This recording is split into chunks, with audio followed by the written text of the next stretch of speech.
मेरा नाम सोहन सिंह आर्य ब्रजवासी है।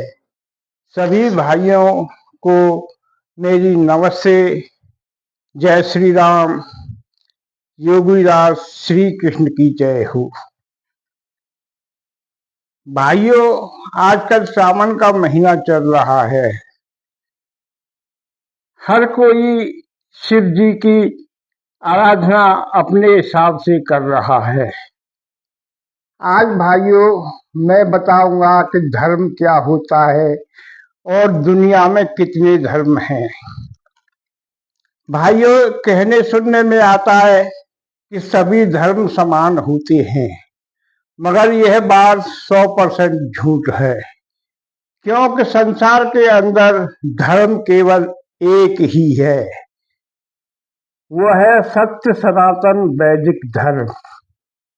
क्योंकि सृष्टि के आदि में परमपिता परमात्मा ने वेद ज्ञान को संसार के कल्याण के लिए 4 ऋषियों को दिया था और उन ऋषियों से कहा, हे ऋषियों, इस ज्ञान को तुम सभी जन जन तक पहुंचाओगे।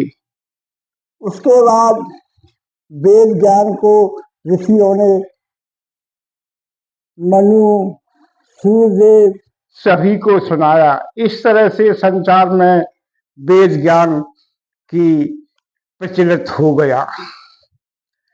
अब सत्य सनातन वैदिक धर्म क्या है? यह धर्म किसी मंच संप्रदाय या किसी विशेष आदमी द्वारा नहीं चलाया गया है।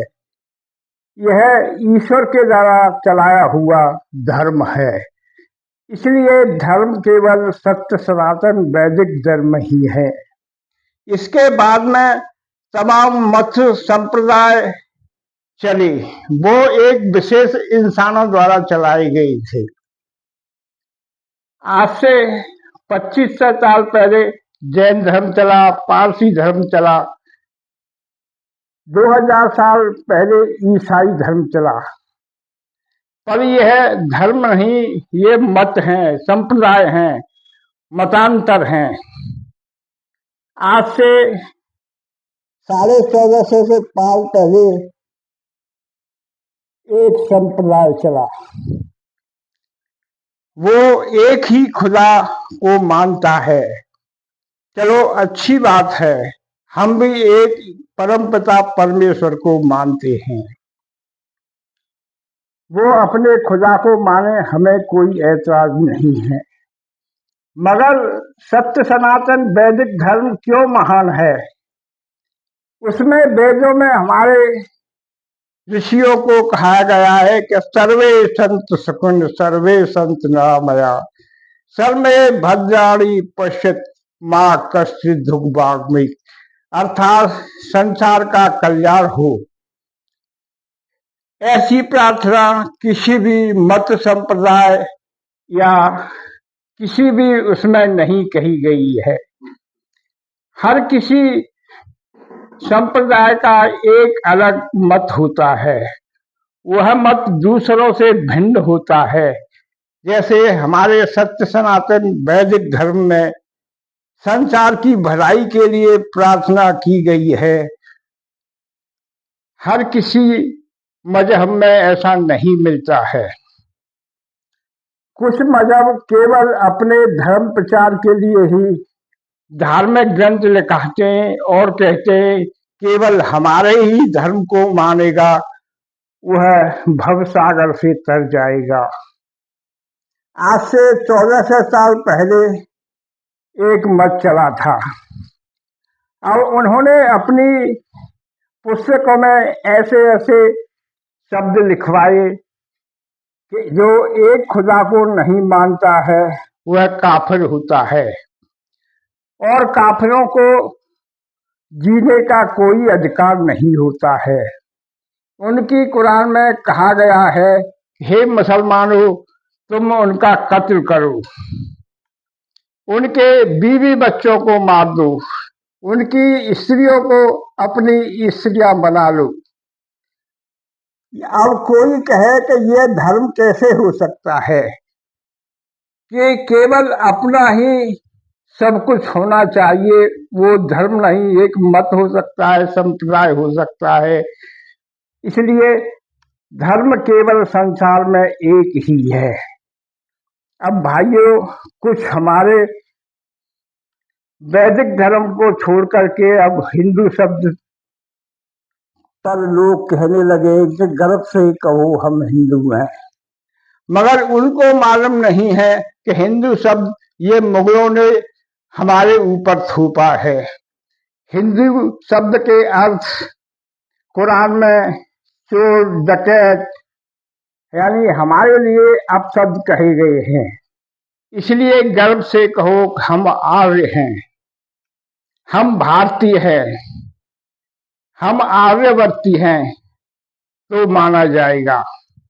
आजकल सावन के महीने में बड़ी बड़ी कांवरें आ रही हैं। एक सिर्फ देखिए, फिर सोचना कि यह शिव जी की भक्ति कैसे हो रही है।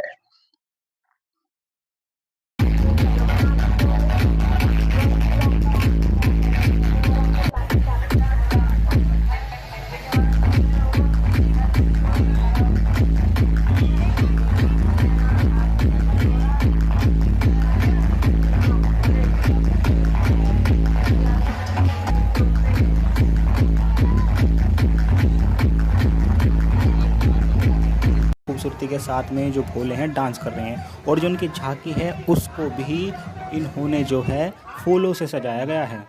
बहुत ही खूबसूरत दृश्य है।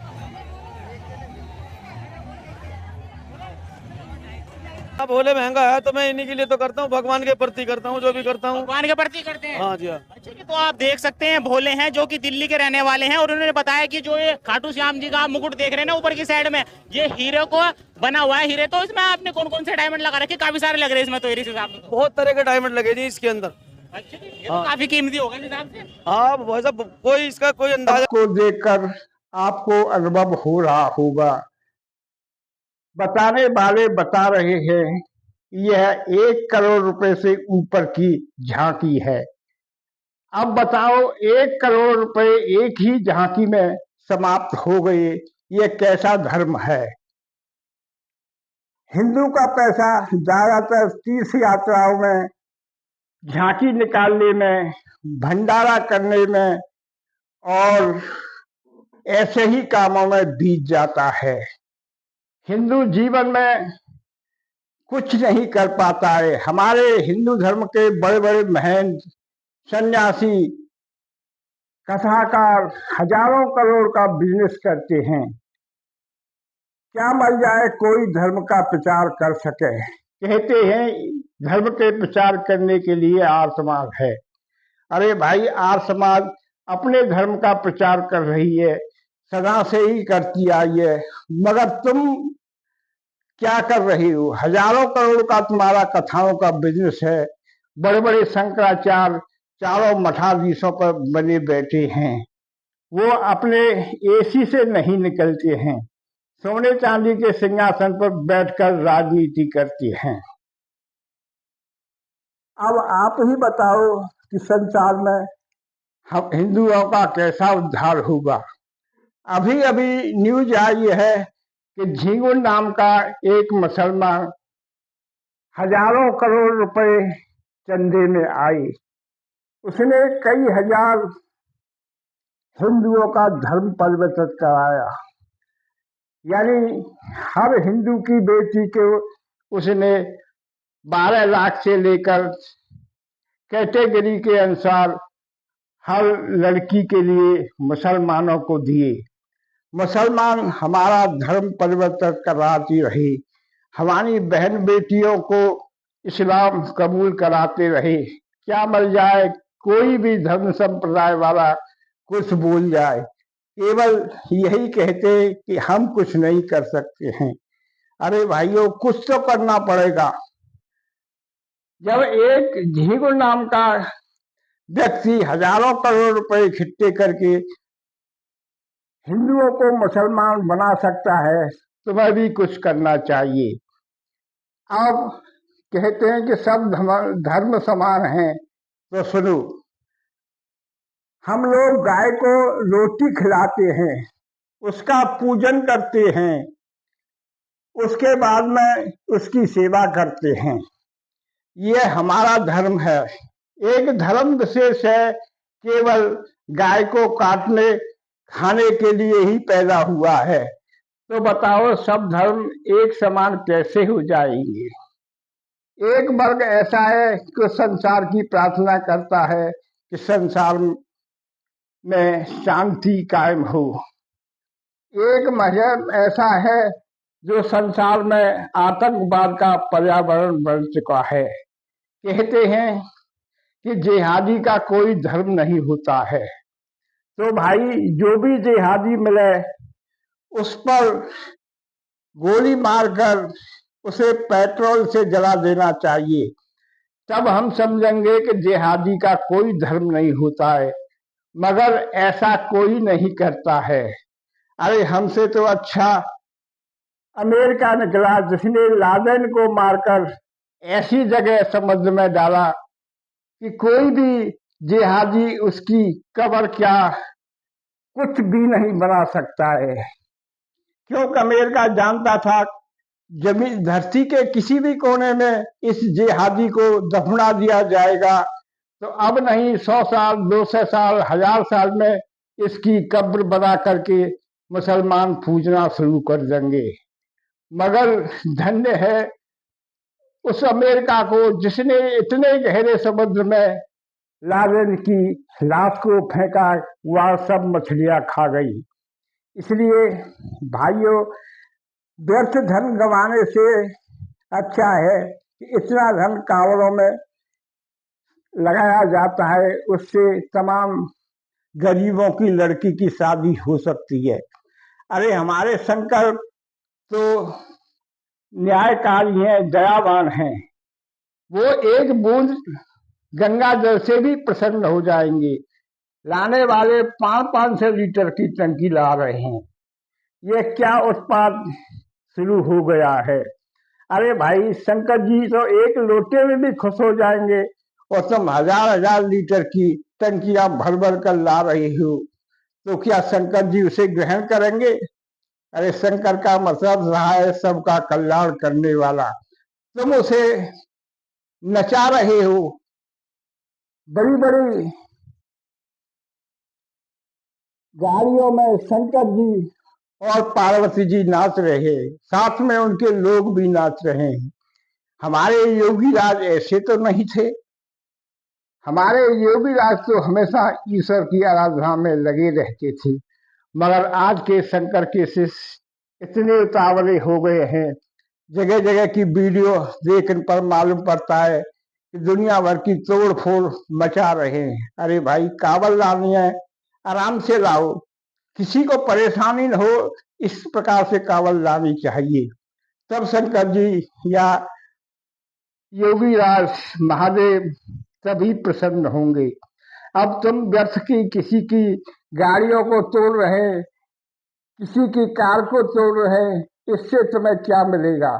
लोगों को तुम्हारे आने जाने से परेशानी होती है। इसलिए कावड़ लाए तो शांत प्रिय तरीके से लाओ, ज्यादा पैसा मत खर्च करो। क्या ज्यादा पैसा करने से 1 करोड़ की कावड़ से क्या शिव जी प्रसन्न हो जाएंगे? वो कभी प्रसन्न होने वाले नहीं है। उनके लिए तो सावन के महीने में योग साधना करो, लोगों की सेवा करो, माँ बाप की सेवा करो। पुराणों में एक कहानी आती है कि शंकर जी और पार्वती के 2 पुत्र से, एक का नाम कार्तिकेय, स्वामी कार्तिकेय कहते हैं, और उनसे छोटे विनायक जी थे, जो बाद में गणेश जी नाम से विख्यात हुए। अब दोनों में बहस हो गई कि पहले शादी किसकी की जाए। तब शंकर जी ने कहा कि भाई, इस तरह झगड़ा करने से कुछ नहीं होगा। जो पहले ब्रह्मांड की परिक्रमा करके आएगा वही सबसे पूज्य और शादी का हकदार होगा।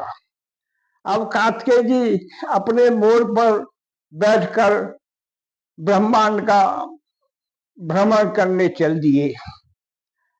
छोटे विनायक जी थोड़े शरीर में भारी थे, पर आजकल जैसे गणेश जी का मुंह और शक्ल दिखाते उनका वैसा नहीं था, वो से इंसानों की तरह लगते थे। उन्होंने सोचा कि मेरा एक तो शरीर भारी है, दूसरा उन्होंने सुना था कि माता पिता से बड़ा दुनिया में कोई देवता नहीं होता है। उन्होंने माता पिता की चौक शिव जी और पार्वती जी योग साधना कर रहे थे। उन्होंने 7 परिक्रमा की और 7 परिक्रमा पूर्ण कर उनके माता पिता के चरणों में लौट गए। उन्होंने कहा, हे पिताश्री, मैं ब्रह्मांड की परिक्रमा लगाकर आ गया हूँ, इसलिए मुझे ही श्रेष्ठ पूजा का अधिकार दिया जाए और मेरी शादी की जाए। जब तक कार्तिकेय जी आधा ही ब्रह्मांड लगा पाए थे, उन्होंने विनायक जी को उच्च पद पर बिठा दिया और उनकी शादी करा दी। अब कार्तिकेय जी ने सोचा कि अब मुझे जाने से कोई फायदा नहीं है। वो संसार का भ्रमण करते रहे और विनायक जी के उत्तम आसन पर बिठा दिया और उनके संतान हो। तो भाइयों, अगर कांवड़ लाने वाले अपने माता पिता की सेवा करें, उनकी अच्छी तरह देखभाल करें, तो जब विनायक जी ने माँ बाप की सेवा की थी यानी तपस्या की थी, तो उनका भला क्यों नहीं हो सकता है। पर आजकल एक फैशन चल गया है, हर कोई कांवड़ लेने के लिए उत्साहित रहता है, माँ बाप की सेवा हो या न हो, इस बात से उन्हें कोई मतलब नहीं है, मगर कांवड़ लेने उन्हें जरूर जाना है। वहां चाहे उन्हें कुछ भी करना पड़े, किसी को मारना पड़े, पीटना पड़े, वो करते हैं। इसलिए जिस शंकर जी को पूजा करनी है वो आराम से कांवड़ लाए, आराम से भी। दूसरे नंबर, लोग कहते हैं कि शंकर जी भांग पीते थे। अरे भाइयों, शंकर जी जहां तपस्या करते थे वहां चारों तरफ बर्फ ही बर्फ थी। अब भांग उनके लिए कहां से आ गई। शंकर जी भांग नहीं पीते थे। अरे जब समुद्र मंथन हुआ था, संसार का सबसे भयानक जहर निकला था, तब शंकर जी ने उसे पीकर अपने गले में रोक रखा था। इससे उनका नीलकंठ नाम हुआ। इसलिए शंकर जी को नशेड़ी न बनाए, न भांग धतूरे खाने वाला बताएं, न। शंकर जी एक परम योगी थे। उनका हिमालय पर उनकी राजधानी थी। उनका राज हिमालय से लेकर कंधार, अफगानिस्तान, काबुल, ईरान तक उनका राज था। उनके राज में सब अमन चैन थे। अब शंकर जी एक बहुत बड़े वैज्ञानिक थे। उन्होंने अनेक अस्त्रों का निर्माण किया। सबसे भयंकर उनका अस्त्र पशुपशास्त्र था कि अर्जुन ने जब इंद्रसेन से कहा कि मुझे आपके दिव्यास्त्र चाहिए, तब अर्जुन ने कहा था कि हे अर्जुन को कहा था कि हे अर्जुन, पहले तुम्हें योगीराज शंकर जी से उनका पशुपशास्त्र प्राप्त करना होगा, उसके बाद ही तुम्हें मैं दिव्यास्त्र दूंगा। तब शंकर जी की आराधना अर्जुन ने की थी। शंकर जी खुद आए थे और अर्जुन को वर मांगने को कहा था। तब शंकर जी ने उन्हें अपना ब्रह्मास्त्र दिया था, क्योंकि अर्जुन उसके योग्य था। इसलिए शंकर जी भी योग को अपना अस्त्र सौंपते थे। इसलिए योगीराज शंकर जी न कोई नशेड़ी थे न भगेड़ी थे। उनका अपमान मत करो। शंकर जी और पार्वती बनाकर बड़े बड़े मंचों पर उन्हें न नचाए, इससे महापुरुषों का अपमान होता है। भाइयों, महापुरुषों का अपमान संसार में सबसे बड़ा अपमान होता है। इसलिए सभी भाइयों से हाथ जोड़कर प्रार्थना है कि कांवड़ लाओ, बड़ी अच्छी बात है, पर शांत प्रिय तरीके से लाओ। शिव जी को भंगेरी या नशेड़ी मत बताइए, या शंकर जी और पार्वती बनकर उल्टे सीधे नाच गाने मत कीजिए। अभी सहारनपुर की जो क्लिप मैंने दिखाई थी, बताते हैं 1 करोड़ से ऊपर की झांकी थी। अब बताइए, एक ही झांकी में 1 करोड़ रुपए लग गए, तो इस हिसाब से सावन के महीने में कितना खर्चा हो जाता होगा। मुसलमान न भंडारा करता है, न तीर्थ यात्रा करता है, तो वो करता क्या है।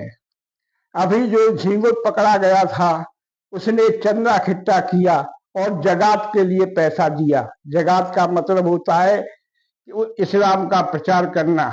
उसने 5,000 हिंदुओं को मुसलमान बना दिया। इसे कहते हैं इस्लाम। इसलिए व्यर्थ पैसा न लुटाएं। सभी भाइयों से प्रार्थना है कि शिव जी की भक्ति करें, योग करें, साधना करें, यज्ञ करें, माँ बाप की सेवा करें। यही शंकर जी और माता पार्वती और गणेश की सच्ची पूजा है। सभी भाइयों को श्रवण सिंह आर की नमस्ते। सभी भाइयों से निवेदन है कि हमारी वीडियो पसंद आए, लाइक करें, कमेंट करें और चैनल को सब्सक्राइब करें। भाइयों, बड़ी मेहनत करके हम लोग वीडियो बनाते हैं।